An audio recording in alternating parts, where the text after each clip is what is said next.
वालेकुम, क्या हाल है सबका? ठीक है। Welcome to CSS PF with Umar Khwaja. अच्छा, हमने लास्ट वीडियो में हमने ओवरव्यू दिया था। मैंने सारी अमेंडमेंट्स का, जितनी भी इंपॉर्टेंट अमेंडमेंट्स थी अभी तक जो पाकिस्तान में हुई हैं, from 8 amendment to 31st amendment. ठीक है, उसके अंदर मैंने आपको ये भी बताया था कि हम 18 अमेंडमेंट को अलग से करेंगे। तो ये वीडियो है 18 अमेंडमेंट के ऊपर, जिसको मैं फुल डिटेल में आपको करवाने जा रहा हूँ। ठीक है, क्योंकि ये बहुत इंपॉर्टेंट है। PMS मैंने आपको बताया था कि 2019 के अंदर PMS का जो पार्ट स्टडी का पेपर था उसमें 10 नंबर का नोट आया हुआ था।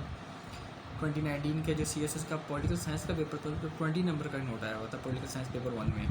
ठीक है, तो ये बहुत इंपॉर्टेंट है अभी भी जितना ये चल रहा है आजकल। ठीक है, मुझे लग रहा है कि शायद ये प्रोविंसेस का डिस्प्यूट डाल के जिसमें इन्वायरमेंट का ऐसे में ना दे दे। ठीक है, तो इसके अंदर मैंने एक डिटेल टॉपिक का मैंने कहा था कि मैं एक डिटेल टॉपिक में करवाऊँगा। तो अब हम करवाते हैं, शुरू करते हैं। अच्छा, अब अमेंडमेंट का जब हम लिखेंगे अमेंडमेंट का क्या क्वेश्चन आता है। ठीक है, तो सबसे पहले हमने इंट्रोडक्शन में हमने सबसे पहले क्या कर देना है जी, एक पिक्टोरियल फॉर्म बनानी है। मतलब बताना है कि पार्लियामेंट के अंदर कौन होता है, प्रेसिडेंट, नेशनल असम्बली और सेनेट। ठीक, ये करके उसके बाद आपने ये बताना है कि जी अमेंडमेंट पास होने के लिए क्या करना पड़ता है। अमेंडमेंट पास होने के लिए मैंने आपको पहले भी बताया था पिछली वीडियो में, मैं दोबारा बता रहा हूँ कि आपको 2/3 मेजोरिटी चाहिए होती है आपको बोथ हाउसेस में, नेशनल असम्बली के अंदर भी, पार्लियामेंट सेनेट के अंदर भी। आपको बोथ हाउसेस में 2/3 रिप्रेजेंटेशन चाहिए होती है, तब आपकी अपॉइंटमेंट अप्रूव होती है। उसके बाद आपको प्रेसिडेंट की सिग्नेचर चाहिए होती हैं। उसके बाद वो अमेंडमेंट कॉन्स्टिट्यूशन के अंदर डाल दी जाती है। ठीक, ये आपने एक अच्छा सा इंट्रोडक्शन थोड़ा सा पहले शुरू में बता देना। कोई भी अमेंडमेंट डालें आपने पहले ये बता देना। ठीक है, अब आते हैं 18 अमेंडमेंट की। इसके अदर पहले आप कॉन्स्टिट्यूशन इंट्रोडक्शन डालेंगे। इंट्रोडक्शन में आप ये पहले बताएंगे कि जी कब हुई। 8 अप्रैल को नेशनल असम्बली में अप्रूव हुई। ठीक है, पास हुई। 15 अप्रैल को सेनेट में और 19 अप्रैल को प्रेसिडेंट की सिग्नेचर हो गई। ठीक है, और इसके अंदर सबसे पहले क्या हुआ था, फॉर द फर्स्ट टाइम ऐसा हुआ कि एक सिटिंग प्रेसिडेंट ने अपनी पावर्स को ख़त्म करके प्राइम मिनिस्टर को ट्रांसफ़र करवा दी थी। उससे पहले ये होता था कि जो आता था वो ख़त्म कर देता था।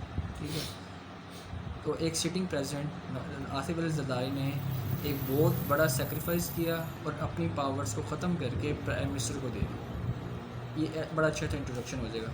उसके अंदर आप ब्रीफ से थोड़ी सी चेंजिंग बता दें। लेट्स सपोज कि आपको इसमें मतलब कि नॉर्थ वेस्ट फ्रंटियर्स प्रोविंस जो था हमारा NWFP, उसका नाम चेंज के KPK कर दिया, क्योंकि वहाँ पे जो थी हमारी पश्तून, खैबर पख्तून मेजॉरिटी बहुत ज़्यादा थी। तो हमने पॉलिटिकल इंस्टेबिलिटी को ईज़ करने के लिए हमने वहाँ पे NWFP का नाम चेंज करके KPK रख दिया।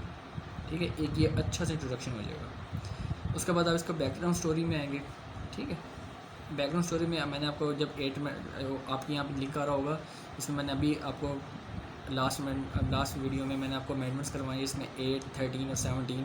अब इसके अंदर उस बैकग्राउंड में उन तीनों अमेंडमेंट्स का एक अच्छा सा ओवरव्यू दे दें कि 8 अमेंडमेंट आई उसमें 58(2) डाल दिया गया। 13 अमेंडमेंट आई उसमें 58(2) को रिमूव कर दिया गया। 17 अमेंडमेंट आई उसमें 58(2) को दोबारा डाल दिया गया। तो इस अमेंडमेंट में 58(2) को रिमूव कर दिया गया। तो एक अच्छा सा ओवरव्यू उसमें दे देंगे। अब आते हैं कि चेंजेस क्या किया हुआ। ठीक, चेंजेस सबसे पहले 58(2) भी रिमूव किया गया। 7FC अवार्ड की बात की थी मैंने पिछली वीडियो में, आई होप आपको पता होगा।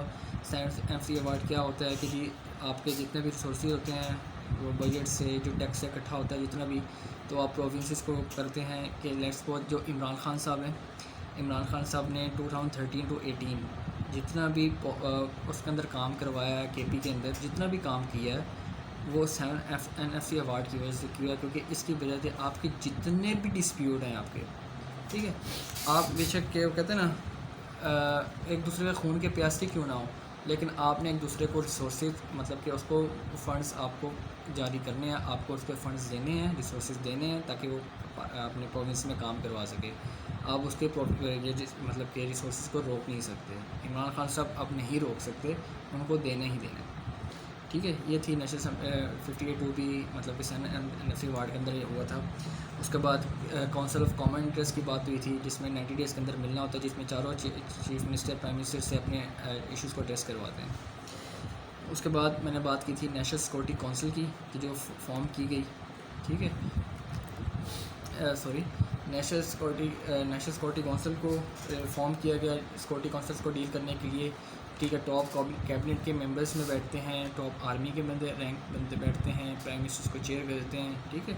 उसके बाद मैंने जजेस की बात की थी, वो मैं अंदर दोबारा बात करूँगा कैसे जजेस को अपॉइंट किया जाता है, जो सीनियर मोस्ट जज वो बन जाता है। ये था ओवरव्यू जो पिछली वीडियो में मैंने दिया था। अब आते हैं इसके चेंजेस पे। सबसे पहले क्या था कि टैक्स का जो कॉन्स्टिट्यूशन था ना, हमारा कॉन्स्टिट्यूशन का जो टैक्स था, उसके अंदर नाम लिखा हुआ था ज़ियाउल हक का, जो चेंज कर दिया गया, ठीक है। उसके चाम को रिमूव कर दिया गया था। उसके बाद जो NWFP का नाम था, उसका नाम KPK रख दिया गया। क्यों रख दिया गया ये मैं आपको बता चुका हूँ। उसके बाद बहुत इंपॉर्टेंट चीज़ हुई कि जो थर्ड बैन लगा हुआ था ना कि कोई बंदा तीसरी दफ़ा प्राइम मिनिस्टर नहीं बन सकता या तीसरी दफ़ा चीफ मिनिस्टर नहीं बन सकता, उस बैन को ख़त्म किया गया। स्पेशल नवाज शरीफ के लिए कि नवाज शरीफ पहले 2 दफ़ा प्राइम मिनिस्टर बन चुके थे, तो इसके बाद तीसरी दफ़ा उन्होंने बनना था, तो उन्होंने अमेंडमेंट डाल दी। अमेंडमेंट डाल के उन्होंने बैन हटवा दिया। यही बात थी कि इस दफ़ा भी अगर वो जेल में ना होते तो उन्होंने अमेंडमेंट करवा के चौथी दफ़ा भी प्राइम मिनिस्टर की बारी उन्होंने लड़नी थी, अगर वो जेल उनका ये आर्टिकल 62 का इशू ना बनता तो ये बैन ख़त्म किया गया था 18 अमेंडमेंट में। उसके बाद काउंसिल ऑफ कॉमन इंटरेस्ट की मैंने बात की थी कि काउंसिल को 90 डेज़ के अंदर मिलना है, चारों चीफ मिनिस्टर मिलेंगे, ठीक है। जुडिशल कमीशन बनेगी, वो कमीशन अपॉइंट करेगी सारे जजेस को, ठीक है। और वो जजेस क्या होगी, सुपीरियर जजेस होंगे जिनको वो अपॉइंट करेगी। उसके बाद यह कहा था कि जो चीफ़ इलेक्शन कमिश्नर है, ठीक है, वो अपोजिशन और सेंट्रल गवर्नमेंट मिल के, जो मैंने बताया था आपको आई थिंक 20 अमेंडमेंट में कि जी केयर टेकर गवर्नमेंट का, इसमें हुआ था चीफ़ इलेक्शन कमिश्नर जो बनेगा वो अपोजिशन और सेंट्रल गवर्नमेंट यानी प्राइम मिनिस्टर के कॉमन इंटरेस्ट के ऊपर बनेगा, जो दोनों के मिलजुल के जो बात होगी, जो अभी हुआ था कि चीफ इलेक्शन कमीशन के ऊपर बड़ा तदाद बना था, ठीक है। उसके बाद जी इस्लामाबाद हाई कोर्ट का जो है बेंचेस, ठीक है, इस्लामाबाद हाई कोर्ट और उसका हाई कोर्ट के जो बेंचेस है ये मंगोरा और दुर्बत के अंदर इस्टेब्लिश किए जाएंगे। एक ये चीज़ होगी। और दूसरी बात, बहुत बड़ी बात कि जो एजुकेशन के अंदर हम यूज़ करते हैं, आर्टिकल 25A डाला गया है, जिसके अंदर ये कहा गया था कि 16 ईयर्स तक जो हर किसी को एक्सेस होगी एजुकेशन की, और उस चाइल्ड की जो एजुकेशन होगी वो फ्री होगी, ठीक है, 16 ईयर्स तक। ये बात हुई थी। आई होप ये आप नोट कर रहे होंगे, मैं थोड़ा जल्दी करवा रहा हूँ क्योंकि वीडियो काफ़ी बड़ी हो जाती है, ठीक है। दोबारा ओवरव्यू ले लेते हैं जो क्या क्या चेंज हुए। टैक्स से क्या हुआ, ज़ियाउल हक साहब का नाम ख़त्म किया गया, NWFP का नाम ख़त्म करके KPK रख दिया गया। काउंसिल ऑफ कॉमन इंटरेस्ट की मीटिंग के लिए 90 डेज़ के अंदर बात हुई, वो करनी हुआ। 58(2)B को रिमूव कर दिया गया।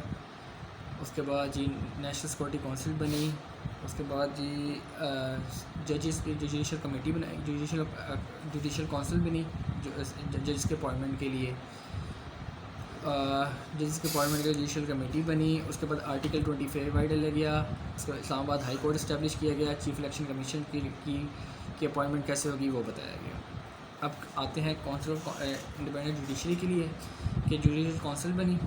काउंसिल ने क्या करना था, वो उसमें अंदर होगा आपका जो हमारा जो है लॉ मिनिस्टर, वो भी होगा उसके अंदर। जो फॉर्मर जज हैं हमारे, उसमें भी एक फॉर्मर जज होगा।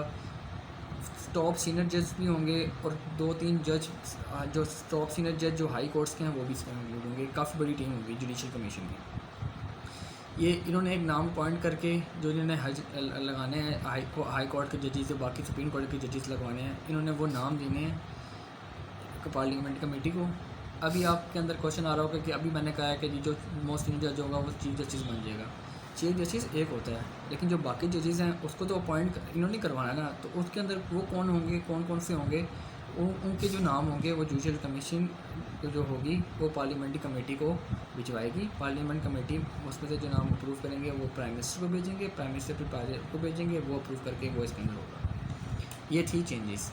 अब आते हैं कि इसके इम्पैक्ट्स क्या होंगे। सबसे पहले इम्पैक्ट्स ये था कि जी इन थ्योरी ये अमेंडमेंट बहुत अच्छी थी, बड़े ही मज़े की अमेंडमेंट थी ये इन थ्योरी, ठीक है, बड़ी अच्छी बातें थी उसके अंदर।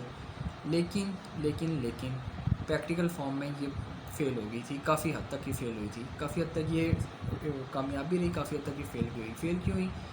क्योंकि एकदम से जितने भी थे मतलब कि रिस्पॉन्सिबिलिटी सारी प्रोविंसेस को दी गई, पावर प्रोविंसेस को ट्रांसफ़र कर दी गई।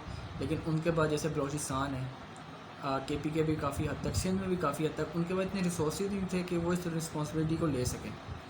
पंजाब काफ़ी हद तक इसमें कामयाब हुआ, लेकिन बाकी में इनके पास रिसोर्स ही नहीं थे, उनके पास इतनी वो ही नहीं थी, मतलब कि एक्सपीरियंस ही नहीं था जिसकी वजह से ये इतनी वो हो सकती। सबसे पहले ये था। उसके अंदर आप ये डाल सकते हैं इम्पैक्ट्स में, आप ये प्रेसिडेंट का डालने के सिटिंग प्रेसिडेंट ने अपना ये हुआ जो बड़ी बात, बहुत बड़ा सेक्रीफाइस था।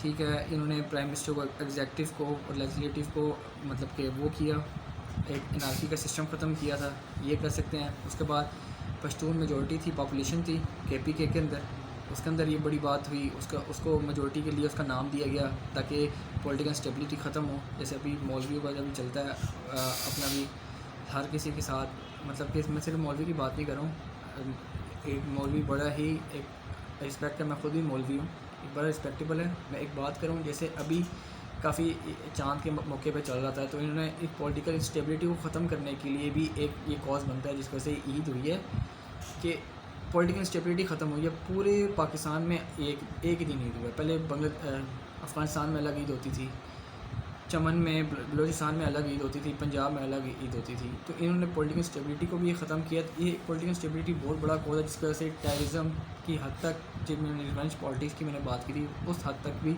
ये बात चली जाती। इसके अंदर कुछ मिनिस्ट्रीज़ को डिवॉल्व किया गया था। ठीक है, उसमें मैं 3-4 का नाम लेता हूँ। मिनिस्ट्री ऑफ एजुकेशन को ख़त्म करके federal education and professional training की बात हुई। मिनिस्ट्री ऑफ इन्वायरमेंट को ख़त्म करके क्लाइमेट चेंज के कई मिनिस्ट्रीज़ को प्रोविंसेस के अंदर भेज दिया गया था।